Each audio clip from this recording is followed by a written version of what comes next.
Sugeng Rawuh di Latah Waktu.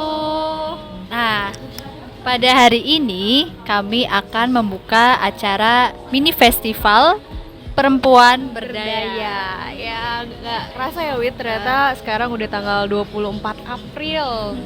Ya, kita akhirnya pertama kalinya Telatah Waktu mengadakan mini festival perempuan berdaya. Ya, maksudnya ini adalah acara secara luring dan daring yang kami lakukan secara bersamaan gitu. Ya, sebenarnya kenapa sih kita kok ngebuat acara mini festival perempuan berdaya, Wit? Nah, secara alasan pada umumnya, soalnya bulan April ini kan Hari Kartini, memperingati Hari Kartini. Nah, kita mau memperingatinya itu dengan cara kita berbagi dan berbuat sesuatu bersama untuk para perempuan bisa terus berkarya dan bekerja gitu. Nah, maka dari itu kami mengadakan pra acara minggu lalu, yaitu Lokakarya, Sanggulan, dan Jarian. Betul, jadi memang di acara ini kami melibatkan perempuan-perempuan ya khususnya gitu. Dilihat dari waktu minggu lalu kami membuat Lokakarya, Sanggulan, dan Jarian. Itu adalah rasa kita agar perempuan-perempuan di Indonesia ini bisa merasakan gimana sih caranya memakai jari, terus habis itu memakai sanggul sendiri gitu, dapat merasakan keindahan apa yang kita Prosesnya, punya gitu, iya, prosesnya gitu. Dan di rangkaian acara setelah pra-acara di hari ini dan juga tanggal 25 besok, kami juga melibatkan perempuan-perempuan lainnya gitu. Salah satunya adalah pengrajin. Ya, ada pengrajin dari mana aja sih, Wit? Ada dari Banyumas, Karanganyar, dan Purworejo, dan masing-masing itu mewakili motif batik dari daerahnya, yaitu ada motif dari pedalaman dan pesisiran. Dan rata-rata itu para pengrajinnya itu memang orang-orang dari sekitar perumahan itu, kemudian mereka bersama-sama ya betul, mereka bersama-sama membuat batik untuk mereka jual. Jadi mereka setiap hari itu memproduksi batik gitu, dan masing-masing para pengrajin ini juga punya cerita, dan ceritanya itu bisa kita lihat besok ya di tanggal 25 April ini gitu. Tapi sayangnya karena memang pandemi, makanya penjualan mereka atau perekonomian para perempuan pengrajin ini tuh berkurang sekali. Makanya kami mengadakan penjualan kain daring ini gitu. Selain penjualan kain daring, kami juga melaksanakan Lokakarya Aksara Jawa. Itu juga fasilitatornya seseorang yang berkarya juga ya, Sasri Takanya. Terus kemudian di tanggal 25 juga ada perancang busana dari Ngawi, Mbak Dian Urip, yang akan memandu kita semua yang ikutan Lokakarya untuk bikin recycle patchwork. Itu apa sih, Wit? Jadi recycle patchwork itu kita mengolah limbah kain, jadi seperti kain-kain bekas kita buat sebagai busana, baju gitu kan, pasti ada sisa kain dari kain batik atau dari tenun gitu. Nah, itu dibuat kembali menjadi sesuatu yang berguna dan indah dipakai. Jadi peserta tuh akan mendapatkan kalung atau anting-anting dari hasil patchworknya sendiri gitu. Nah, di tanggal hari ini nih di Lokakarya Aksara Jawa, nah itu kita juga akan dikenalkan cara menulis dasar aksara Jawa gimana dan membacanya gitu. Kemudian nanti Mbak Sasritakanya ini dari Rumah Cinta Wayang itu juga akan membimbing para peserta untuk bisa nulis namanya sendiri atau mungkin mau nulis produk bisnisnya gitu yang nantinya akan mereka bisa bawa pulang di apa gambar gitu ya mereka sendiri ya. Terus abis itu bisa mereka pajang di rumah. Jadi kita memperkenalkan salah satu aksara Nusantara untuk supaya tertarik dulu nih teman-teman ya untuk bergabung. Iya betul.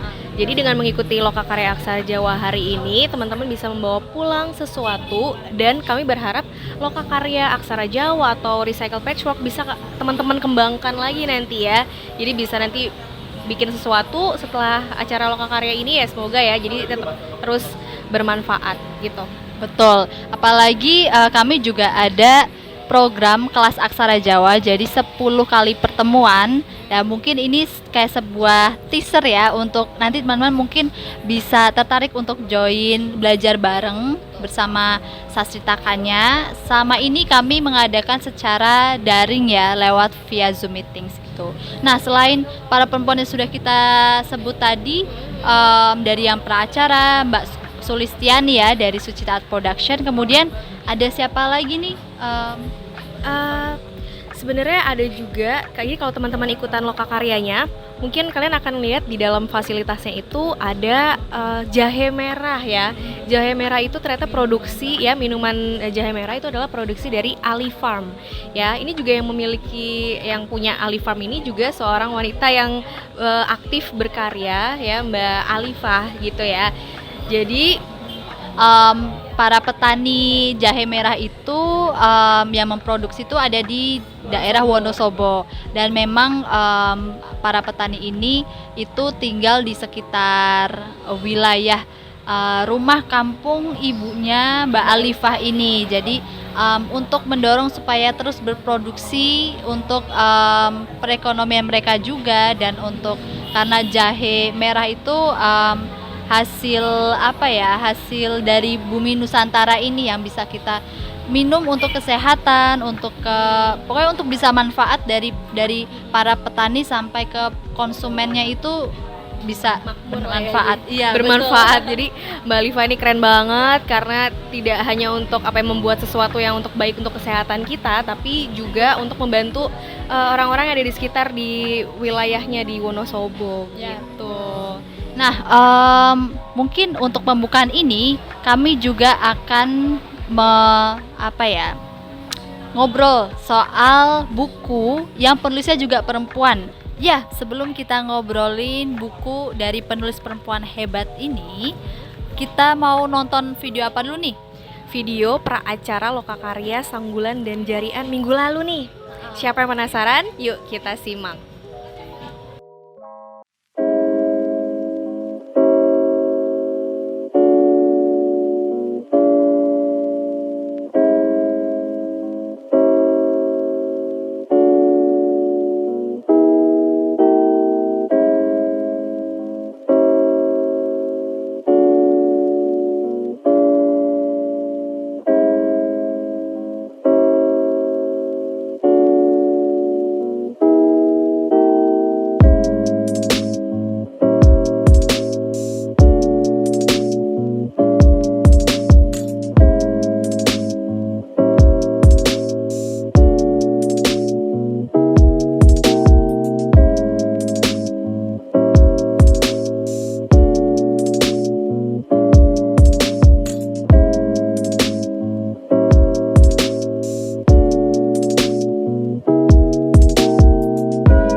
Itulah videonya, seru nggak? Seru banget ya pastinya, meskipun emang nggak banyak karena kita memang membatasi karena lagi pandemi juga, tapi benar-benar justru intimasi sekali ya acaranya. Semoga nanti di kesempatan lainnya kita bisa membuat Lokakarya Sanggulan dan Jarian lagi ya. Dan sekarang saatnya kita ngobrolin tentang siapa sih nih perempuan hebat yang menulis di balik buku Sapaan Sang Giriwit. Beliau bernama Isna Marifa. Nah, jadi perempuan hebat ini telah berkelana ya, bukan berkelana ya, mengunjungi ujung selatan benua Afrika, di mana para sebetulnya buruh yang pada masa VOC itu dijual ke Afrika Selatan ini, tepatnya di Cape Town.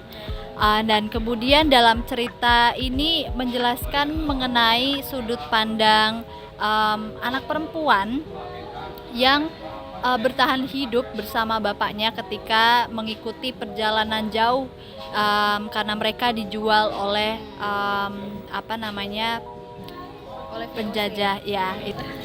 Ya, jadi yang mengharukan di buku Sapaan Sanggiri ini memang ada satu sosok anak kecil ya, kita sebut aja ya Wit ya, namanya Wulan, yang memang ya sebagai layaknya seorang anak kecil gitu ya. Bapaknya, keluarganya itu dibeli oleh VOC, dan Wulan ini ikut pergi juga ke satu tempat yang memang Wulan tidak ngerti gitu, sebagai anak kecil memang nggak ngerti gitu ya kalau misalkan dibawa pergi kemana gitu. Dan ternyata dibawa pergi ke suatu tempat ya di Cape Town ini, dan memang di sini tuh kisah perjalanannya yang memilukan gitu ya, gimana seorang anak kecil yang tidak tahu apa-apa dibawa pergi jauh ya. Nah, buku Sapaan Sanggiri ini kalau menurut Sasti pas awal baca buku ini gimana menurut Sasti? Ketika membaca buku ini ya, sebenarnya kalau misalkan dari aku pribadi itu bukan seseorang yang sebenarnya suka banget baca buku gitu ya, tapi ketika ngelihat di halaman awal-awal aja itu langsung kebawa gitu, emosinya kebawa, terharu juga gitu. Dan kalau misalkan mungkin langsung aja kayak kutipan apa yang menarik dari buku Sapaan Sanggiri, sebenarnya semuanya menarik, tapi kalau misalkan boleh memilih ya, kalau misalkan aku memilih di halaman 35 itu ada kutipan, bunga kantil nduk di Jawa digunakan untuk mengingatkan tentang asal muasal kita.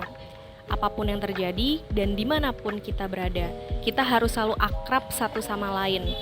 Nah, di sini tuh benar-benar ada seorang wanita yang secara tidak langsung itu mewariskan pengalamannya atau adat istiadat turun temurunnya itu kepada sosok Wulan ini yang anak kecil gitu ya, tentang bunga kantil itu ya hanya sebagai ya bunga biasa yang memang sebagai simbol untuk menghargai sesuatu gitu, menghargai satu tempat itu ya. Memang satu tempat tuh pasti semua ada memang penghuni bahasanya ya itu ya udah menghargai itu, bukan sesuatu yang mistis menyeramkan, tidak seperti itu. Itu menarik sih di halaman 35 ini gitu.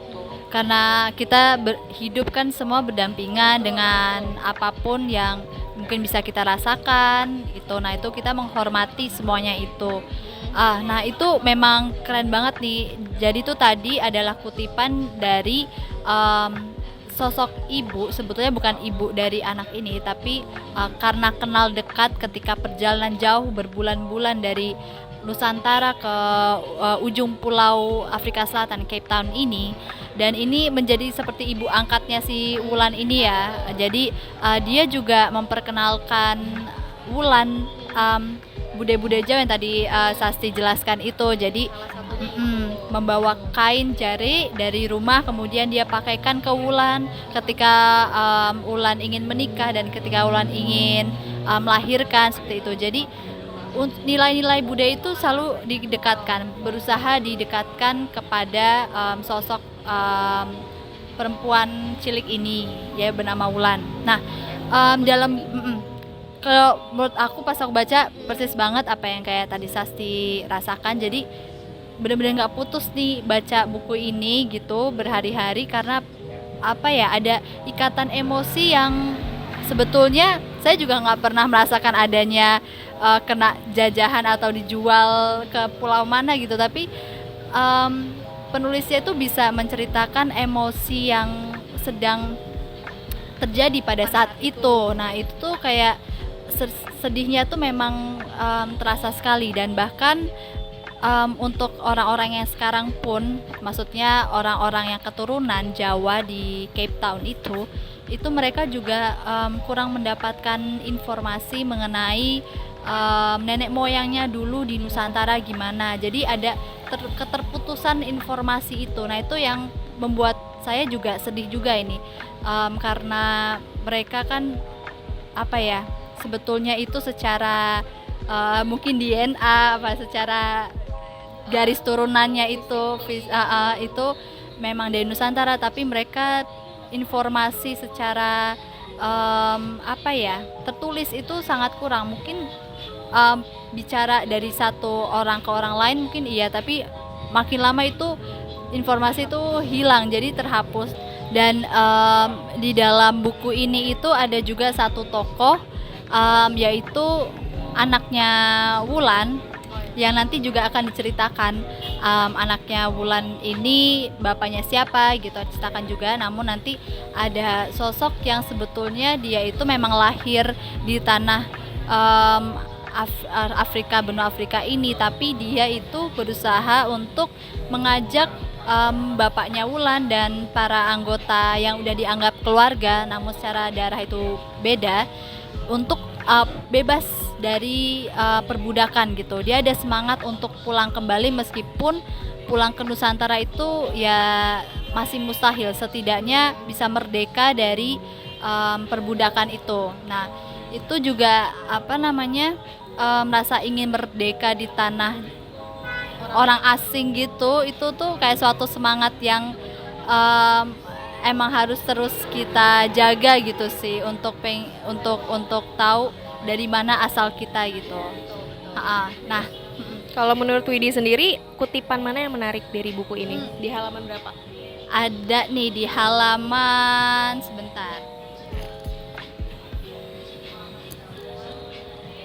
Ya, ada di halaman 85 itu jadi situasinya Wulan ini sedang dalam titik lemahnya, titik rendahnya itu yaitu air mataku sudah sampai ujungnya dan aku biarkan tubuhku terbaring di tanah tanpa bergerak.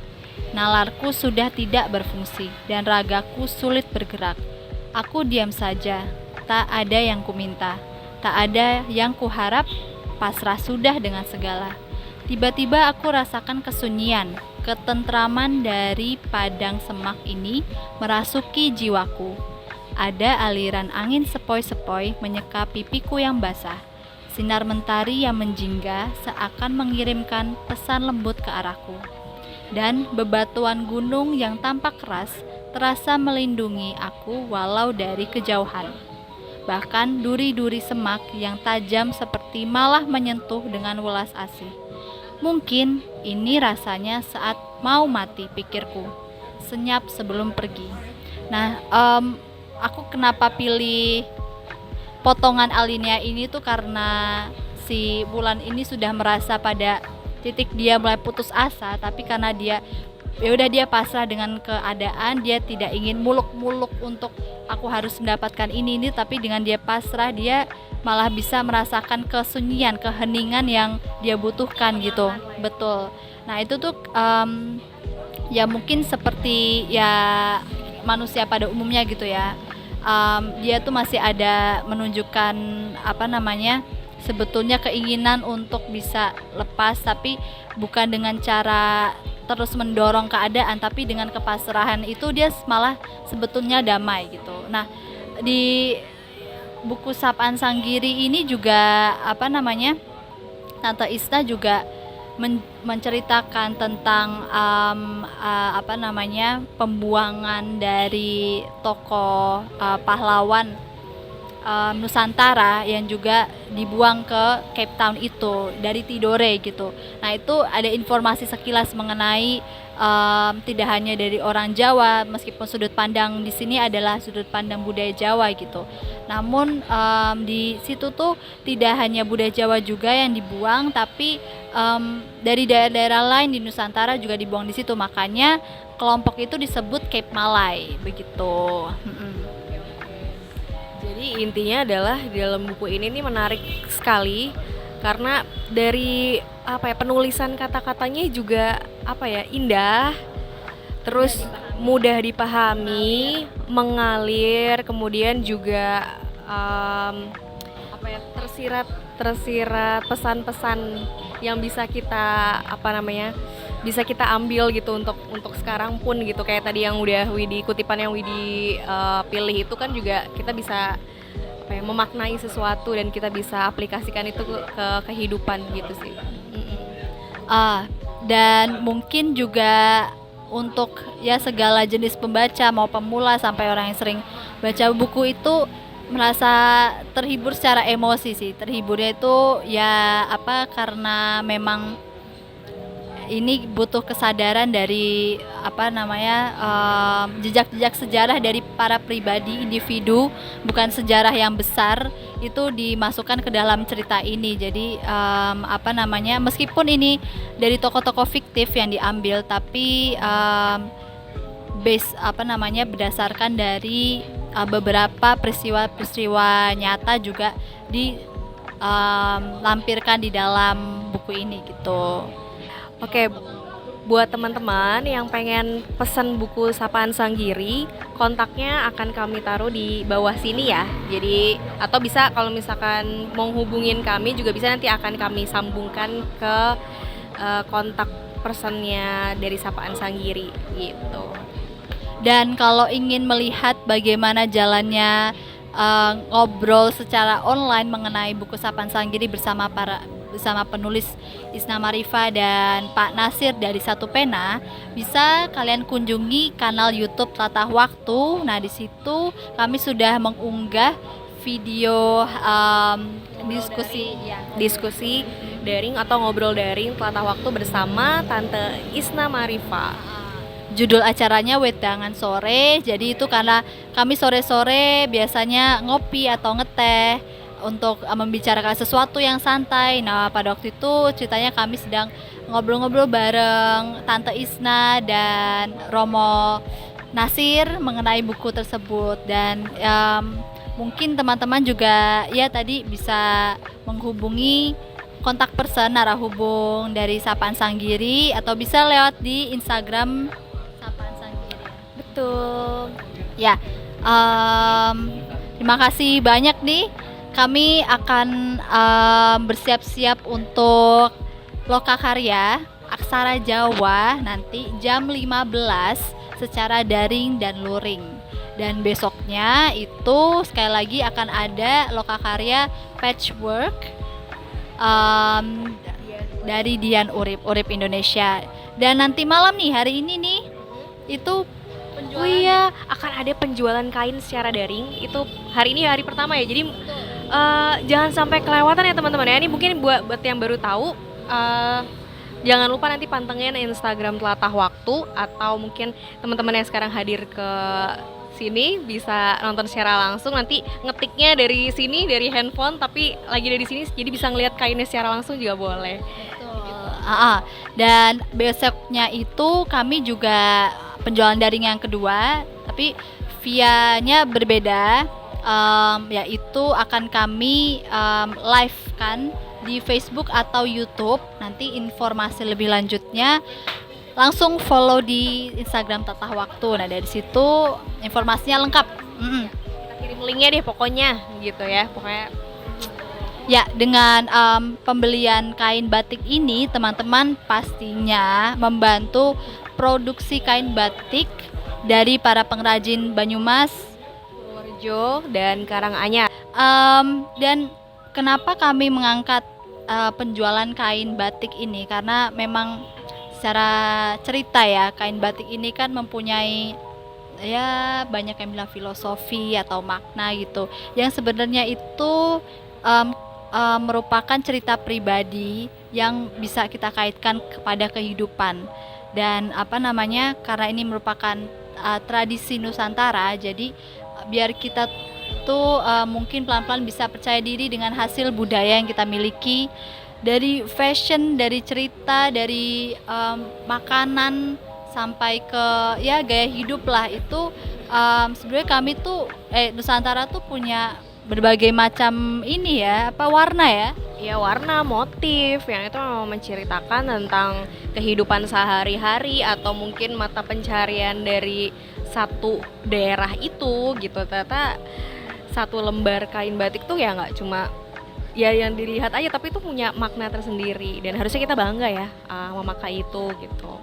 Ya, karena mencerminkan kehidupan lingkungan sekitar pembuatnya. Jadi ya memang apa namanya, kita berbagi cerita itu bisa mendukung satu sama lain. Oke, terima kasih teman-teman semuanya. Ya, kita lanjut lagi dan sampai jumpa.